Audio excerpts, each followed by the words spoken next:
Sanoin poikaystävälleni, että tuota et kyllä ole laittamassa mun sisälle. Minä poikaystäväni kanssa, kummatkin 21-vuotiaita. Olemme olleet parisuhteessa nyt 3 kuukautta ja se on ollut mahtava kokemus tähän mennessä. Vaikka emme ole harrastaneet vielä esiaviollista syntiä, meillä oli läheltä piti tilanne pari päivää sitten hänen autossa. Olemme poikaystäväni kanssa puhuneet asiasta ja kysyin nätisti häneltä voisimmeko käydä sukupuolitautitesteissä, koska poikaystävälläni on ollut aikaisempia kumppaneita. Onnekseni hän oli täysin ymmärtäväinen ja vakuutti, ettei kannata pitää kiirettä. Hän suostui testattavaksi.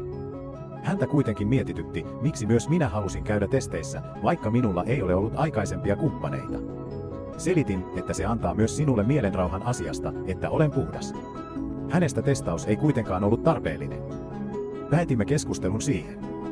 Testitulosten saamisen jälkeen poikaystäväni otti asian taas puheeksi ja kertoi olevansa helpottunut, ettei painostanut minua ensimmäiseen kertaan liian aikaisin, kun olimme muutamaa päivää aikaisemmin autossa. Olin poikaystäväni kanssa samaa mieltä, sillä eihän meitä oltu testattu, eikä meillä ollut edes kortsua mukana. Poikaystäväni oli yllättynyt vastauksestani ja luulen, että hän oletti, että hän saa ajella paljalla, jos testitulokset näyttävät negatiivista. Kerroin hänelle kuitenkin riskistä tulla raskaaksi ja että en halua olla yhdynnässä ilman kumia. Poikaystäväni jätti minut.